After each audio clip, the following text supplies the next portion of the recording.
Okay, now we're going to go on with section 8.2 with our geometric distribution. And let's read this question to see how this setting, although it has some similarities to a binomial distribution, how it's different.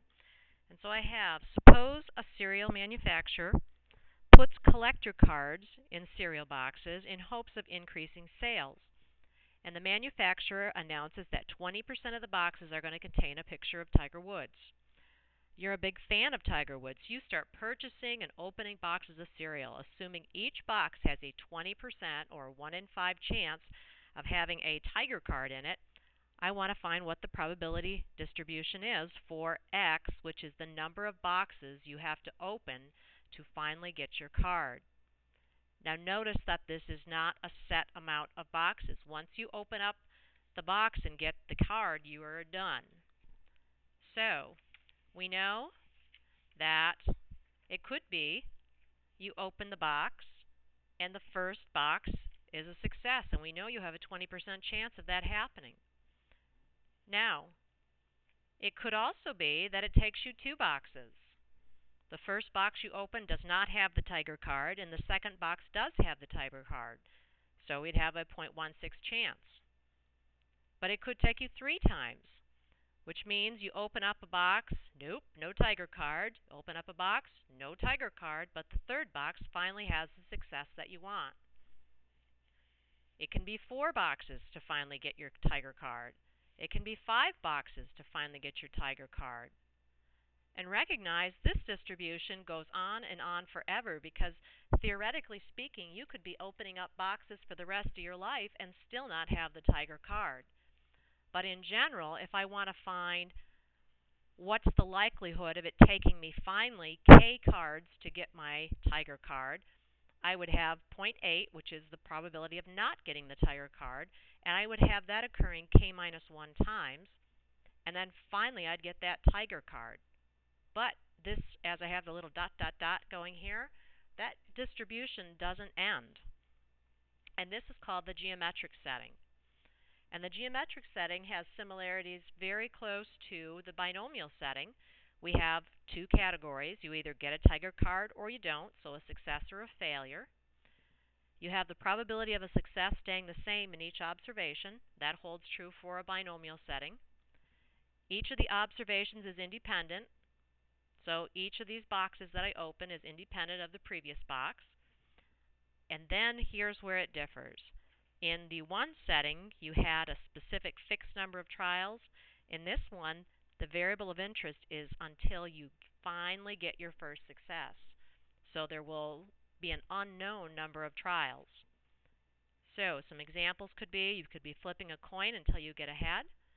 It could be that you roll a die until you get a 6. You could continue to shoot free throws until you finally make a basket. So those are just a few of the settings for a geometric setting. So in general, if I have the geometric setting, if I want to look at P being the probability of finally getting that success, here is a generalization for what the probability will be. So if I say I want to have my success occur in the nth trial, then I'm going to have 1 minus P. I'm going to have failures occurring a whole bunch of times, n minus 1 times as a matter of fact, and then finally I'll get my success on that last trial. So the probability distribution for the geometric setting,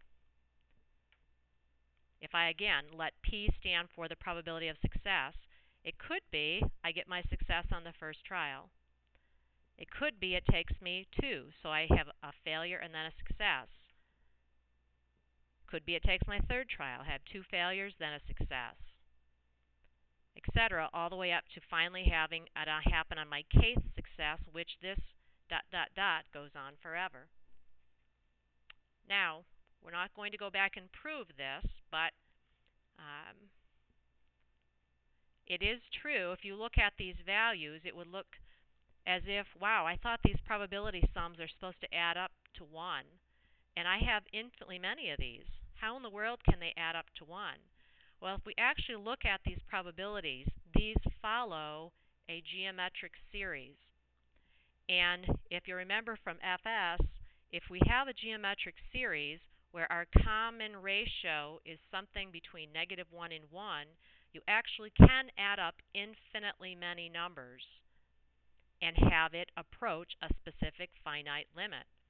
And so these numbers will in fact add up to 1, because if we look at these values, they follow, you keep multiplying by an additional 1 minus p to get to the next term. So that's actually acting as our little r.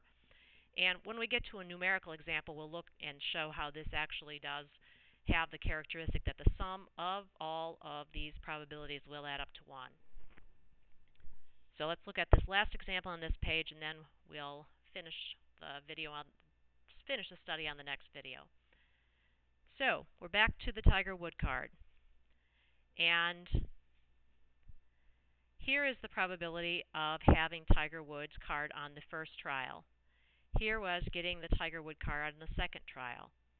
Here is on the third trial. Here's getting the card on the fourth trial. Now, again, as I said, these probabilities will add up to 1.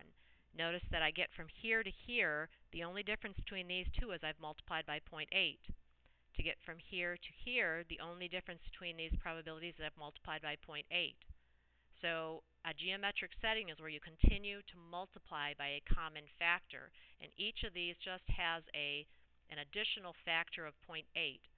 So when we add up the terms of a geometric series, we take the first term, boom, boom, over 1 minus the common ratio, which my 0.8 is that common ratio.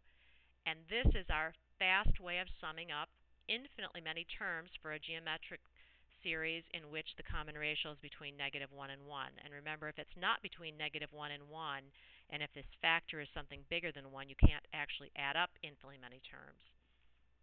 Okay, so let's look at number 2. So I have an experiment consists of rolling a die until you either get a 5 or a 6. And so once you get a 5 or a 6, you're done. So this is a geometric setting because I have two outcomes. You either get the 5 or 6 or you don't get the 5 or 6. I have the probability of success staying the same. I have a 1/5 chance. I would have independence between rolls.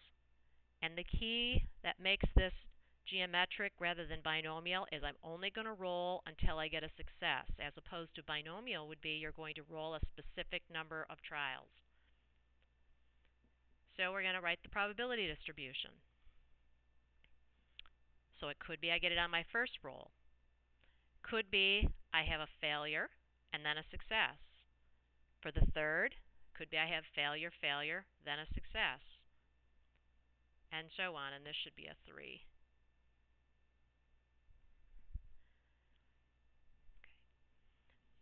All right, we're going to stop the video, and we will continue on with the rest in the next video.